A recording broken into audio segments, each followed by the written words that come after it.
PT Bayan Resources Tbk merespon kabar pasar terkait isu pembelian 62,2% saham perseroan oleh pengusaha asal Kalimantan Selatan Haji Isam.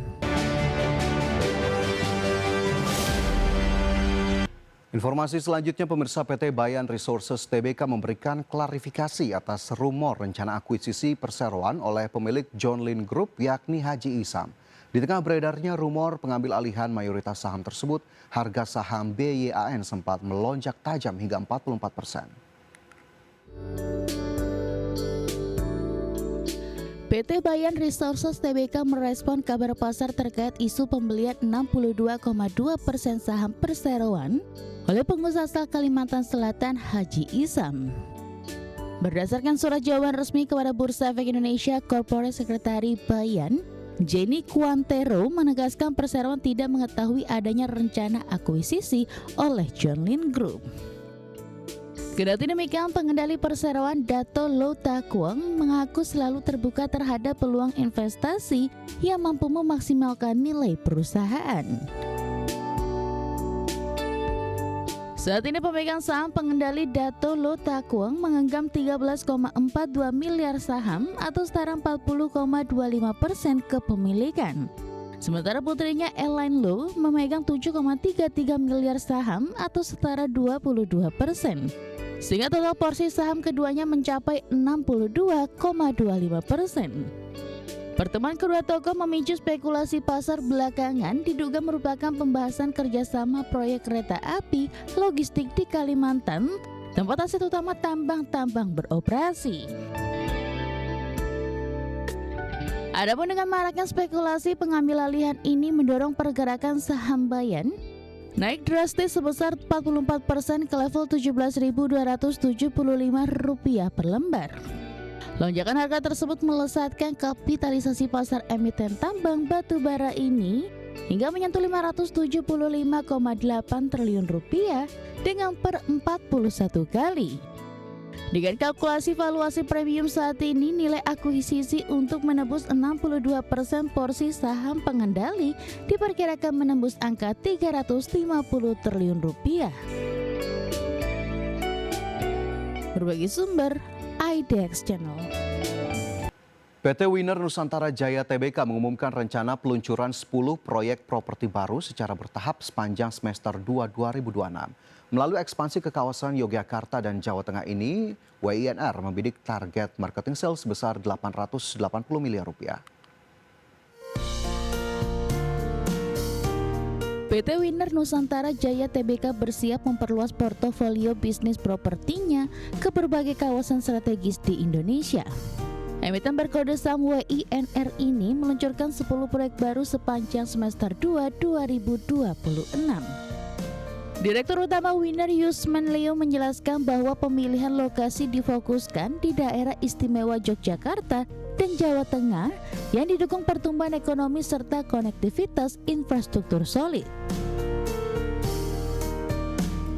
Melalui peluncuran 10 proyek tersebut, perseroan optimistis dapat mengantongi pra-penjualan atau marketing sales sebesar Rp880 miliar. Manajemen menilai potensi pasar di wilayah Yogyakarta dan Jawa Tengah sangat tinggi seiring meningkatnya investasi kawasan industri, sektor pendidikan, serta pariwisata. Setiap proyek dilancar dengan mengedepankan efisiensi, inovasi, serta prinsip keberlanjutan untuk memberikan nilai tambah bagi investor. Selain memperkuat kinerja keuangan perseroan, pengembangan 10 proyek baru yang diharapkan mampu memberikan dampak ekonomi signifikan bagi masyarakat sekitar. Selama proses pembangunan hingga operasional, proyek Winner diproyeksikan menyerap tenaga kerja lokal serta memicu pertumbuhan sektor konstruksi, perdagangan, dan jasa. Kedepan perseroan terus mengevaluasi peluang ekspansi ke kawasan strategis lainnya di Pulau Jawa. Berbagi sumber IDX Channel.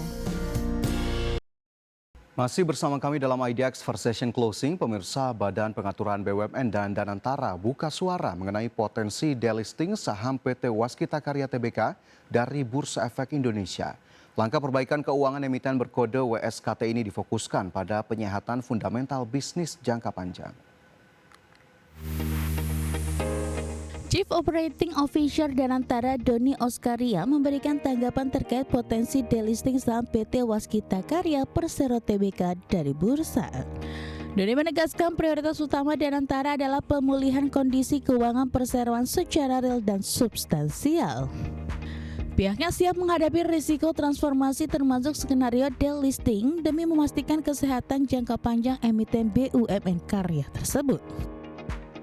Perdagangan saham WSKT diketahui telah mengalami suspensi oleh BEI sejak 8 Mei 2023 akibat penundaan kewajiban pembayaran bunga dan pokok obligasi. Doni menyampaikan bahwa mempertahankan status emiten tanpa perbaikan kinerja keuangan yang nyata justru akan merugikan investor publik. Menurutnya Danantara tidak ingin sekedar mempercantik tampilan luar keuangan perseroan tanpa menyelesaikan akar permasalahan fundamental utang. Berdasarkan laporan keuangan semester 1 2026 WSKT masih membukukan rugi bersih 1,91 triliun rupiah atau membaik 16,96% dari periode yang sama tahun lalu. Dari sisi operasional, pendapatan usaha Persero melonjak 58,49% menjadi 4,91 triliun rupiah per Juni 2026. Sementara itu total liabilitas BUMN konstruksi ini berhasil ditekan turun tipis 0,8% menjadi 66,53 triliun rupiah. Berbagai sumber, IDX Channel.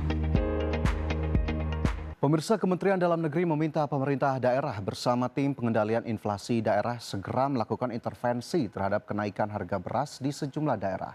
Langkah tersebut perlu dilakukan secara cepat mengingat beras merupakan komoditas pangan utama yang memiliki kontribusi besar terhadap inflasi. Sekretaris Jenderal Kementerian Dalam Negeri Tumsi Thohir meminta pemerintah daerah bersama tim pengendalian inflasi daerah atau TPID segera melakukan intervensi terhadap kenaikan harga beras di sejumlah daerah. Langkah tersebut perlu dilakukan secara cepat mengingat beras merupakan komoditas pangan utama yang memiliki kontribusi besar terhadap inflasi. Tumsi menyoroti kenaikan harga beras di sejumlah daerah, terutama di Kabupaten Bone Bolango yang mencapai sekitar 13% dan Kabupaten Pohuwato yang mendekati 10%. Untuk itu dirinya meminta Pemda dan TPID segera turun ke lapangan untuk memastikan kondisi harga, ketersediaan pasokan serta faktor yang memicu kenaikan. Kenaikan harga beras 13% itu sangat dirasakan oleh masyarakat. Kemudian koefisien untuk penyumbang inflasinya berasa. Beras ini besar sekali. Jadi kalau sedikit saja kenaikan harga beras, maka inflasi kita akan naik karena semua makan beras. Kalau cabai, sebagian tidak makan cabai. Ya. Nah, oleh sebab itu di sini juga ada Pak Wawan. Pak Wawan dari Bulog, saya minta untuk yang kenaikan harga berasnya signifikan, Bone Bolango, kemudian nanti ada beberapa lagi, ya, itu supaya dilaksanakan operasi pasar. Di sisi lain, Tumsi mengingatkan bahwa ketersediaan stok beras nasional yang besar seharusnya dapat menjadi instrumen untuk menjaga stabilitas harga di daerah. Oleh karena itu, pihak Kemendagri meminta Pemda memanfaatkan dukungan tersebut melalui langkah intervensi yang tepat dan cepat. Dari Jakarta, tim liputan IDX Channel.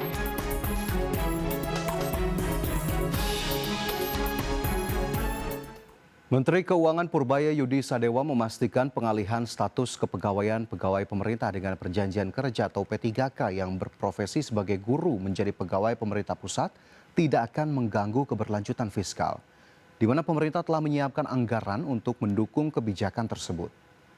Purbaya menjelaskan perhitungan anggaran telah dilakukan agar kebijakan pengalihan status kepegawaian guru tetap menjaga kondisi fiskal. Bahkan dirinya memastikan kebijakan tersebut tidak mengubah target defisit dalam RAPBN 2027 yang tetap dijaga sebesar 2,4% terhadap produk domestik bruto atau senilai 671,2 triliun rupiah. Sebelumnya pemerintah telah melakukan simulasi kebutuhan anggaran untuk tahun ini dan tahun-tahun berikutnya. Dalam kebijakan tersebut, guru yang berstatus sebagai P3K paruh waktu akan diangkat menjadi P3K penuh waktu, sementara guru yang saat ini berstatus sebagai P3K penuh waktu memiliki kesempatan mengikuti seleksi untuk menjadi PNS pada 2027. Jadi berdasarkan hasil rapat tadi, kami juga sudah melakukan simulasi untuk anggaran tahun ini dan tahun-tahun berikutnya. Jadi langkah-langkah ini diambil tanpa membahayakan kondisi fiskal kita tahun 2027 yang tetap menjaga di 2,4% defisitnya. Jadi kita sudah hitung semua dan ini bisa dilakukan tanpa membahayakan sustainabilitas dari fiskal. Mungkin dari saya itu, Pak.